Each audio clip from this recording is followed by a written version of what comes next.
Okay, this is my review on the Seiko 6139-6001 and speed timer.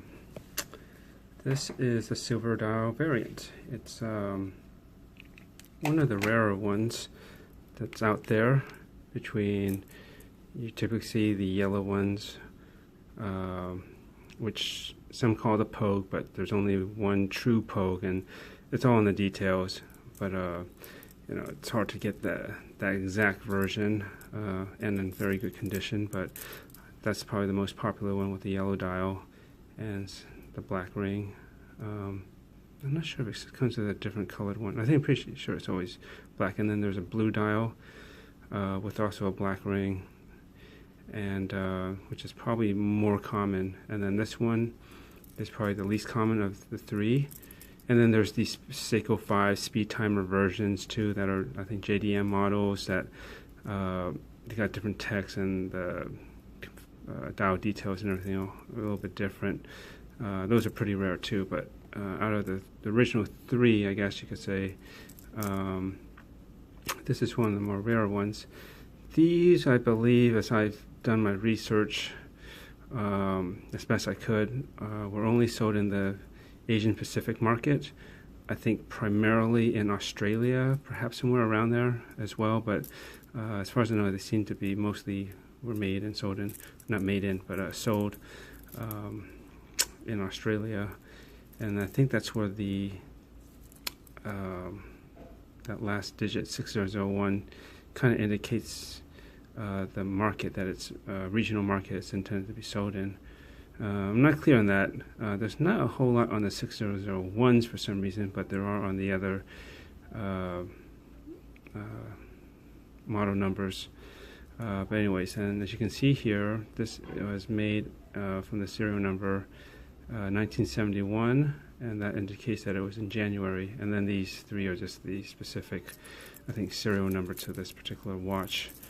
And it's a very nice example.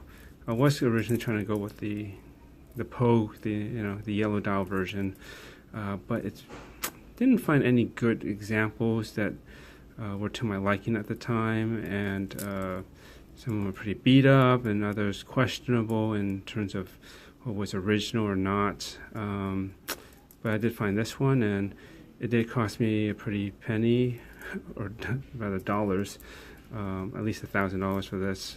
A little bit more originally what was asked, but yeah. But I think for the quality of this watch, and just the not needing to deal with the headache of whether I need to do any servicing or replacing of any parts to make it more authentic. And it's pretty much all original as far as I've been told, and I can tell here. You got great clean edge lines for the case, which this is known for, and this is what you really want.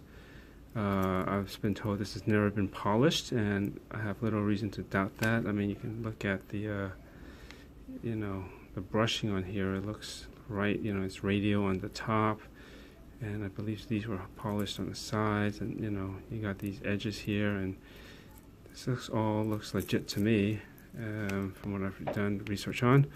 The bezel is original. It's stainless steel with this.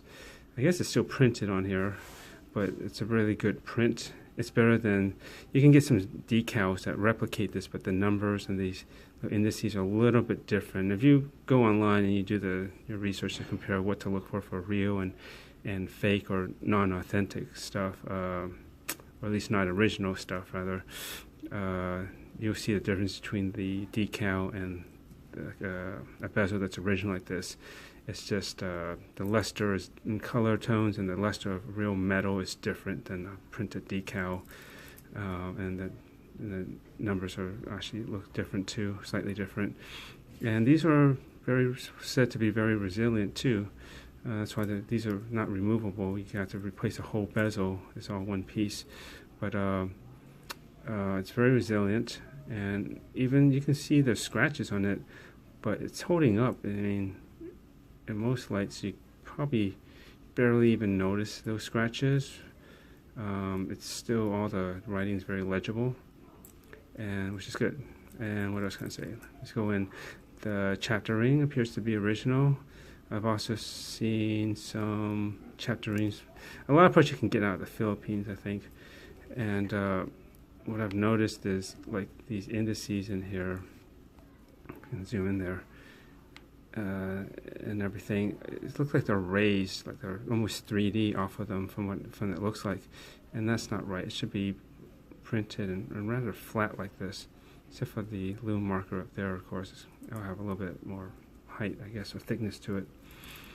And yeah, so this originally came in a black one. Although, I swear I've seen some with a white ring. Although some people say the white ring is not really real. It's some people trying to replicate the faded yellow ones, and they thought it was white. I don't know. I know definitely the black ones are almost always legit. And this one is pretty good condition. Obviously, it's been, for a watch that's about 48 years old, it's going to probably lose some of its original deepness to it, but it's still pretty dark. It's like a dark gray now. And I think it's better than some examples where it's been so faded, where it's almost like it's a very light gray, almost white, and you can barely read any of the indices. So I think this is still good. The hand sets for the seconds and minute counter are authentic. They're the right shape. Some people, if you look closely enough, they don't always use the right. If they replace some parts, they don't usually use the right components, especially for this subdial. But this is all correct, and I believe it should have this kind of, I think it's called the tomato yellow, or I'm sorry, tomato red color. And you know, it probably would have faded a little bit over time too, so it may not be exactly the original tone, but these should be original hands. And the dial is original too, as far as I can tell. It has all the markings that it should, you know, with this information here, down at the bottom, the manufacturer stamp right there. And what you want to look at is in particular are the indices. Some some reproduction ones, they're not as sharp. They're a little bit rounded, I guess, is what I've read. And these are quite sharp, and they look pretty clean to me. And they look pretty much original to it. There's a little scratch there. What are we going to do about it? But overall, it's not too bad. It's got a nice radiance to it. Almost goes into it, almost gunmetal or charcoalish. Tone if it's dark enough. But this is what you want to look at, is the spacing between these indices and the edge of the subdial. If it's a reproduction, there's usually a greater gap that's very noticeable between there, and the original one should be no gap or very tight like this. So this is a good indication. And in general, I never got a chance to open this case up, and I never saw it, but I trusted the seller, and everything seems to work as he told me. So as long as that works, I don't really care, because this is not exactly a movement that people are going to be reproducing as fakes, as far as I can tell, because just the way they're made, you just cannot get these parts and have it actually work exactly like the original being a fake. So I wasn't worried about that. And you just look at the dial. It's a good indication of the condition of what's inside, because if there's a lot of moisture or any kind of moisture that's gone in an extended period of time, it's going to probably cause some rusting and patina, and a lot of times that shows up right around this ring here. It'll darken, and that's one quick way. And then the loom will start to probably discolor, and as well as the applied indices, like the metal portions, might start to darken or discolor. Stuff like that. And even the hands, obviously, just everything can be affected by moisture, and this looks very clean and unaffected. Still got the brushing and everything on those, and surprisingly, the loom on this works great. I looked at it closely. Everything looks, I believe, as it should. It doesn't look like it's newly painted loom.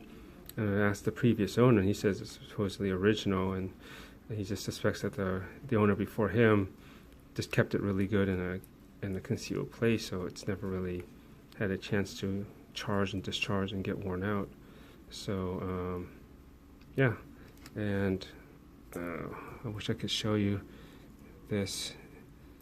I have some loom shots online somewhere, but trust me, this is very reactive, and even in regular office lighting, which doesn't always charge loom very good. I mean, I walk into a dark area and you can see these very well. So that's good, and the date indicator works as it should. A light press in will change the date, and a more deeper full press will change the day and the date. I don't think there's a way to do it just by the day itself. It always seems to advance the date forward as well, as far as I can tell, because I guess it goes right past that position where it would normally advance the date, and then it moves the day. So I suggest that if you're going to set the day first, because it's going to advance the date, and then do the shorter presses to get the date to where you need it to be, and then you're good to go. And with these watches, you should know that you should always keep the chronograph running. Quick explanation is if you stop it, it's basically like putting your foot on the clutch, and there's basically constant pressure on this, I think, the spring plate of some sort, that basically keeps the movement disengaged from the chronograph hands. And so over time that can wear out and soften or break even, just because it's under constant pressure from having the chronograph stopped. So that's why you want to keep it, re-engage, have the chronograph engaged, and so the clutch is disengaged, it's not active, and you're not creating extra pressure on it and wear, because if that goes, and you could screw up your chronograph, is what I'm told. So there you go, and you can see it stops and goes. And if you're going to reset this to 0, I've been told from Spencer Klein, who seems to be the authority on these type of watches, because he repairs and restores them a lot, you don't want to stop it too close to the bottom of the minute or the hour down this hand. It just has that much more distance and force and torque to whip back to the 0 position, and that's a lot. That's what they say for these hands. So if you can do it closer to here, it's a shorter distance than when you reset it. It's just better. He says it could even possibly fly off if it's bad enough. Supposedly he's had that happen, so I believe him. And the 0 is pretty good. It's just a hair off, but it's close enough, and you just engage it and it just goes. Anyways, you should just keep this going, and you pull it out, the crown out, and you're going to adjust the time, obviously, and then on the normal position where it's flushed, this moves the inner rotating timing bezel, and it's smooth, but it holds just good enough. I never really find myself knocking this out of place. So unlike some other crowns with the inner rotating bezel, such as the Sarb 17 and some other ones that have a crown here or down here, it is possible to knock it. But this one, for some reason, doesn't. I guess it's just so well recessed. And the crown's original should be, this matches, it's about the right size and has that little dimple there. And these are the right pushers and all that. And again, these, going now to the bracelet. This is an original bracelet for this particular model. As far as I know, these silver dial versions mostly came on this option, which is I guess it's a Seiko option, but it's kind of like their aftermarket option, perhaps. And it's made by Stellux. That's why these are called, you can see right there, it's a Stellux stainless steel, and it's kind of a presidential style bracelet. And very common for the silver dial ones to come in this than the more commonly seen H-links, or the other one, which I don't know what they call it, the fishbone, but those are on the speed timers more, the Seiko 5 versions, the JDM ones. And yeah, of course it's hollow-in links, and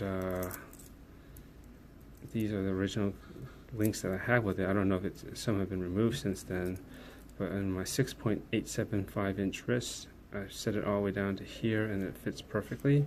So you do have room to open it up about another ½ inch or so. So I guess this should fit up to a 7¼ inch wrist, no problem. But if you need more adjustment, larger wrist, or if you just want a more modern interpretation that's a higher quality of this type of style, definitely go check out Uncle Seiko. He's got a bunch of pretty nice upgraded but very authentic reproductions, I guess, of Seiko style link bracelets. He's taken the liberty to make some improvements and modifications to them so that they're better than the original, I suppose. But other than that, they are darn near very close to the look and feel, and I guess the feel, in some ways, the original bracelet. So you don't depart too much from the original aesthetics and look and feel of it, even when you get the a more modern version of the bracelet. And with these are very unusual. I'm glad I didn't have to adjust anything on here, because the way these work are, you don't have typical friction pins or screws. You actually have to pry apart these center links here. It seems brutally violent. See right here, it says open, and as far as I understand, you basically have to open it up, and then you can pull out the pin and stuff, and the links, whatever you want, and then get it shorter and crimp it back or bend it back into place. But that seems like a very bad idea. I didn't mess with that. I think someone had tried to do that at some point up here, because you can see how it's bent kind of a little wanky. It's too bad, compared to that. Yeah, that's a little bit of a bummer, but it's not that distracting. It's on the, for me, I don't even really notice it when I'm wearing it. And this thing has some scratches and imperfection anyway, so this is kind of part of it. But whatever, overall, at least it's original. It's been basically unmolested and messed around with.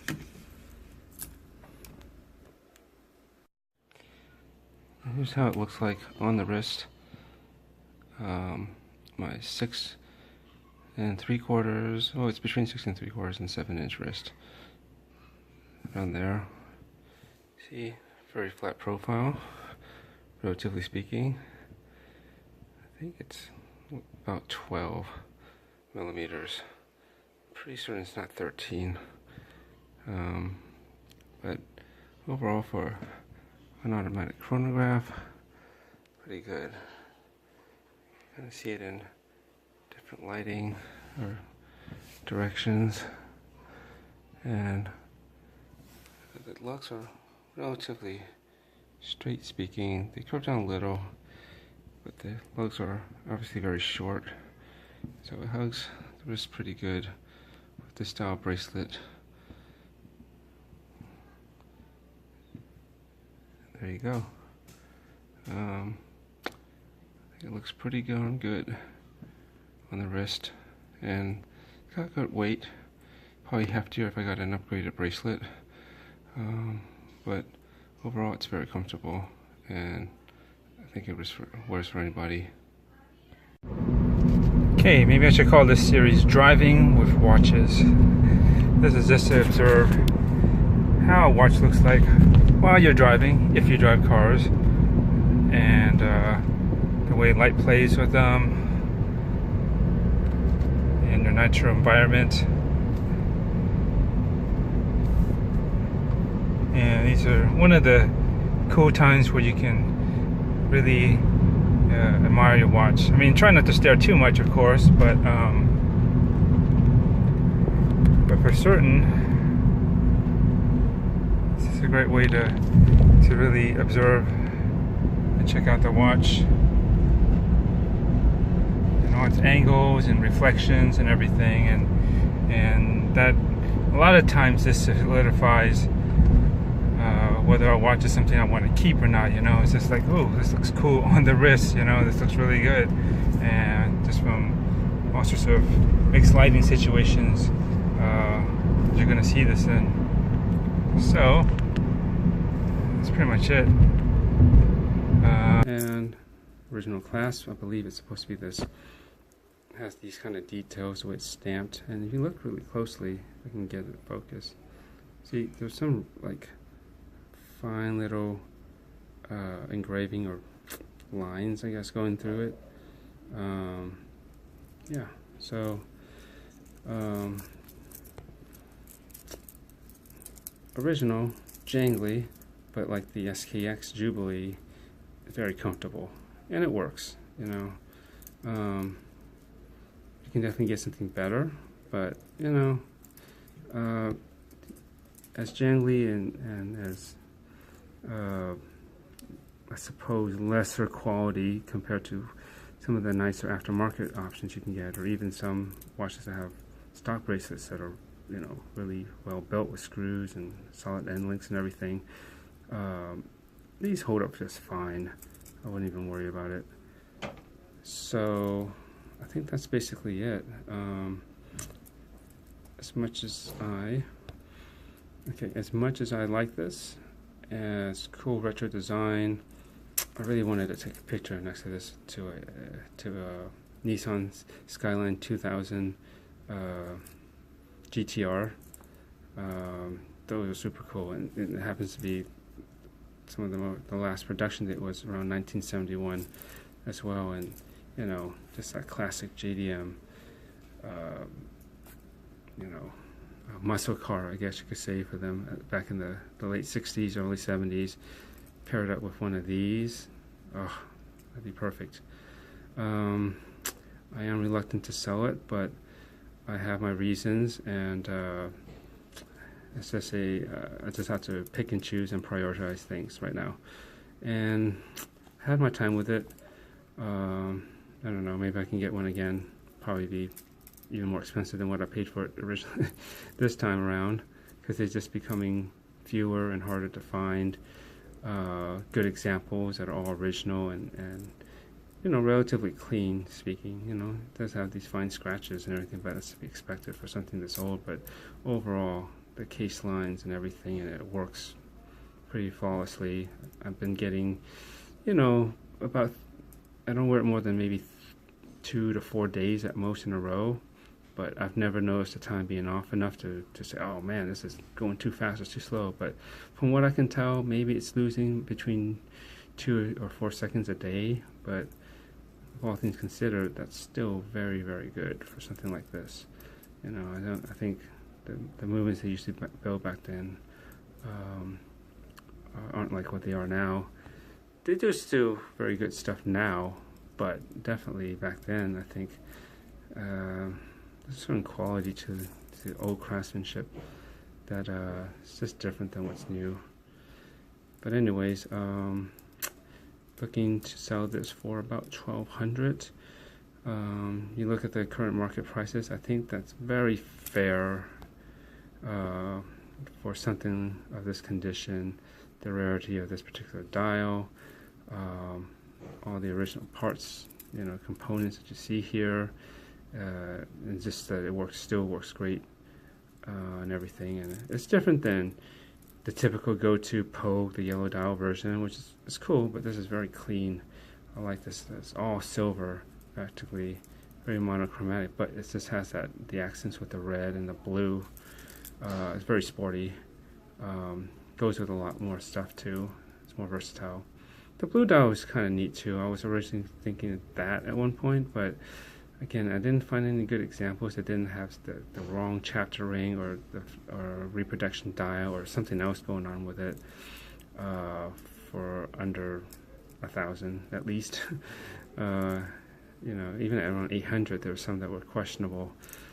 So I think it's fair for this to be sold for about 1,200, because it's just going to be a lot fewer in the future. As some break down, you know, and people need to replace parts probably. You know, any other models of these that people are repairing them with, they're going to scavenge from another model and stick into one that's better salvageable. So there'll be that much less on the market that can be had and even repaired, I suppose, or brought up to date. Because there are certain parts that they do not make anymore, no matter what you want. Know how badly you cry. You can only get it from another movement, I believe. So, you know, you're basically going to cannibalize other existing models, so you're going to have less of these around in the future, as, you know, the eventual service is going to come around. So I say now is the time to have it before it gets more expensive, because it will be more rare, and that much more collectible.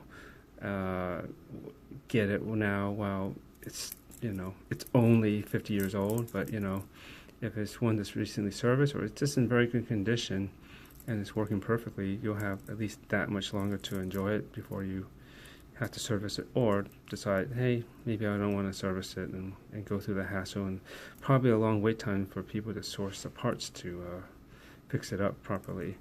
I know, you know, there's only so many people that are good at doing that, and I believe Spencer Klein is one of them. And you know, he does it right, and, you know, or doesn't do it at all. And there you go. So that's my 6139-6001 silver resist dial speed timer. Thanks for watching.